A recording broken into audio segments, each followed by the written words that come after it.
Interesting finding here. When it comes to performing CPR, more than a quarter of Asian American and Pacific Islanders say they don't feel comfortable doing it. That's troubling considering South Asians in particular are more likely to have a heart attack than any other ethnic group. Priya Mann has been talking to doctors, and Priya, they're urging folks to learn hands-only CPR.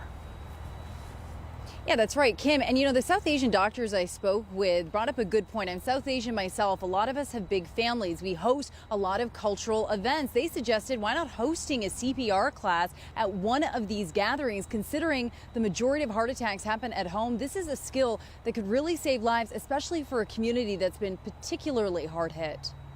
When I looked through the stats, I was like, my gosh, like I'm in medical education, I teach about health disparities. I really need to bring this to the forefront. Dr. Asha Shahjahan is a family physician at Corewell Health. She's also South Asian, a demographic 4 times more likely to suffer a heart attack. South Asians are also having heart attacks earlier in their 30s or 40s, and many do not survive. It was kind of shocking. And then I thought about it and I said, well, yeah, my grandfather did pass away of a heart attack. My uncle passed away of a heart attack. And it just kind of started really clicking that, wow, this is actually a big deal. Yeah, certainly. It's very close to home. Here's Dr. Rajesh Chopra. Actually, it's the reason I went into cardiology in the first place. Is known that South Asians are at such high risk of heart disease, and I wanted to be on the front line to help. He says for those of us who aren't doctors, learning skills like CPR can save lives. If you see someone suddenly collapse and if they have agonal breathing and don't have a pulse,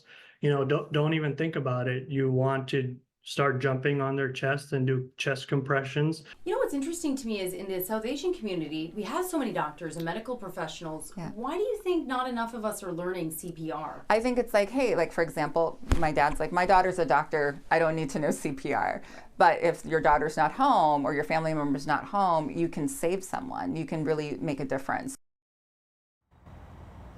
Yeah, and CPR is certainly an important skill to know. Doctors also say, considering the trends within the South Asian community, they're urging more South Asians to really take a look at their diet and their exercise. And if I can borrow a quote that I heard from my dad relentlessly growing up, health is wealth. We got to make it a priority. Reporting live tonight, I'm Priya Mann. I'll send it back to you. Really interesting information, Priya. We appreciate you sharing that story with us.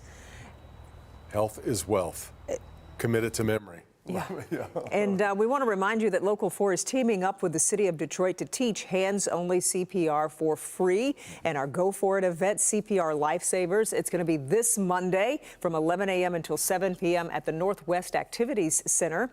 You can sign up in advance at clickondetroit.com or scan the QR code that's right there on your screen. And we want to remind you that walk-ins are also welcome, so we appreciate that. We expect to see a lot of folks. We know a bunch of